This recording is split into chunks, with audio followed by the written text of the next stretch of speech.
നമസ്കാരം, news today വിഷനിലേക്ക് സ്വാഗതം. വെറുമൊരു പേപ്പറിൽ തുടങ്ങി കഴിവിന്റെ വരകൾ പതിഞ്ഞ് ഇന്നത് വെറുമൊരു പേപ്പർ അല്ലാതായി മാറി.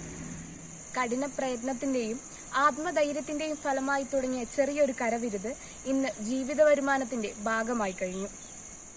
ചെറിയ രീതിയിൽ തുടങ്ങിയതാണെങ്കിലും സോഷ്യൽ മീഡിയയിലൂടെ നിരവധി ഓർഡറുകൾ ലഭിക്കുന്നുണ്ട്.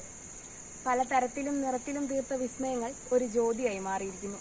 ആ ജ്യോതി എന്ന വീട്ടമ്മയെ ഇനി പരിചയപ്പെടാം.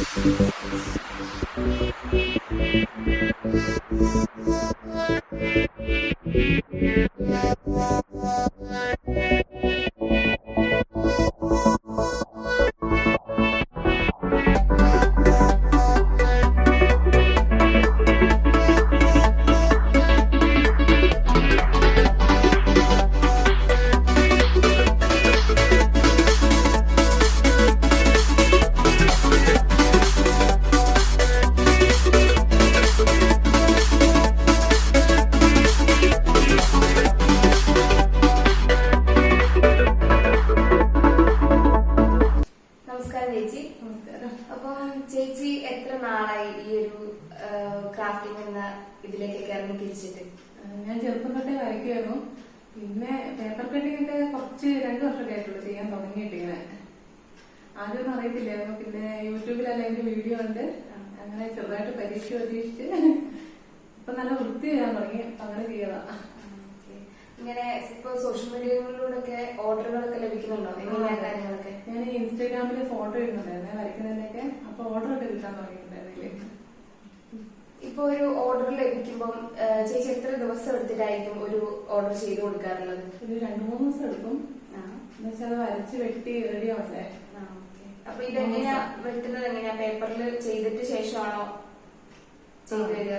അതെ, ആദ്യം A4 ഷീറ്റില് വരച്ച് വെട്ടിയെടുത്ത് അതൊരു ബ്ലാക്ക് പേപ്പർ ഉണ്ട്, അതിലേക്ക് വെച്ച് ഒട്ടിച്ച് കഴിയുമ്പോഴാണ് ചിത്രത്തിന് ആ ഒരു ഭംഗി വരിക. ഫ്രെയിം ചെയ്തിട്ട് അയച്ചു കൊടുക്കും. ഈ പേപ്പർ കട്ടിങ് മാത്രമല്ലാണ്ട് എന്തൊക്കെ ചെയ്യുന്നുണ്ട്? പേപ്പർ കട്ട് അല്ലാണ്ട് ലീഫ് ആർട്ട്, പിന്നെ ചായപ്പൊടി കൊണ്ടുള്ളത്, പെൻസിൽ ഡ്രോയിങ്, മ്യൂറൽ പെയിന്റിങ്, ഇതെല്ലാം ഓർഡർ ചെയ്ത് പോകാറുണ്ടോ? ഒരുവിധമൊക്കെ. ചായപ്പൊടി എന്ന് പറഞ്ഞാൽ അധികം ഓർഡർ ചെയ്യാൻ പറ്റില്ല. എന്ന് വെച്ചാൽ പൂത്തു പോകും പെട്ടെന്ന്. പൊടി ചായപ്പൊടി ആയതുകൊണ്ട് ബാക്കി എല്ലാത്തിനും ഓർഡർ ചെയ്ത് അയച്ചു കൊടുക്കാറുണ്ട്. ഇതില് എങ്ങനെയാ ചേച്ചി കടന്നു? ചേച്ചി ചെറുപ്പം മുതൽ ഇതൊക്കെ തുടങ്ങിയോ? ചേച്ചി ഇതില് പരിശ്രമിക്കാൻ തുടങ്ങിയതാണോ? ചെറുപ്പം തൊട്ടേ വരയ്ക്കുമായിരുന്നു. ആദ്യമൊക്കെ കരിക്കട്ടി എടുത്തിട്ട് ചുമരിലും അവിടെ ഇവിടെയൊക്കെ വരച്ച് അങ്ങനെ അത് പെൻസിലിലേക്കായി. പിന്നെ അത് കളർ പെൻസിലിലേക്കായി. അങ്ങനെ ഇപ്പം എല്ലാത്തിലും. മോളൊക്കെ എങ്ങനെയാ? നല്ലോണം സപ്പോർട്ട് ചെയ്യോ? മോള് സപ്പോർട്ട് ചെയ്യും, നന്നായിട്ട് വരയ്ക്കുകയും ചെയ്യും. എങ്ങനെ അമ്മയുടെ അടുത്ത് തന്നെയാണോ പഠിക്കുന്നത്? അതെ അതെ. ഞാൻ വരയ്ക്കുന്നതിന്റെ കൂടെ വന്നിരുന്ന് വരയ്ക്കും.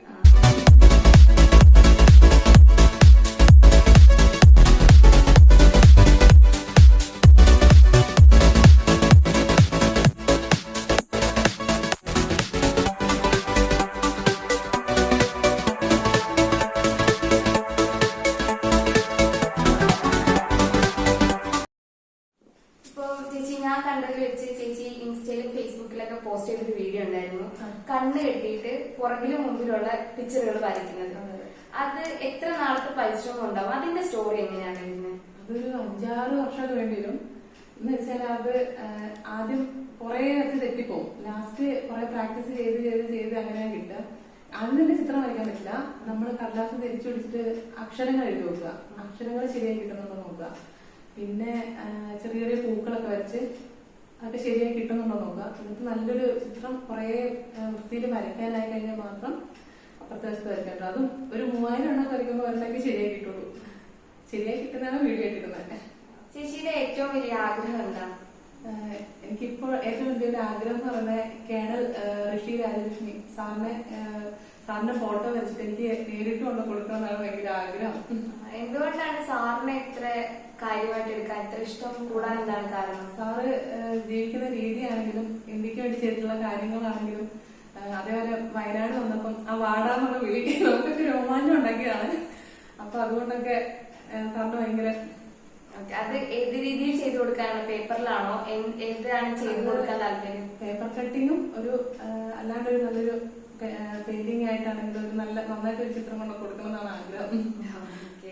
അപ്പോ ജ്യോതി ചേച്ചിയുടെ ആഗ്രഹം പോലെ തന്നെ ലോകം അറിയപ്പെടുന്ന ഒരു കലാകാരി മാറട്ടെ. ഞങ്ങളുടെ എല്ലാം ആശംസകൾ അറിയിക്കുന്നു. താങ്ക്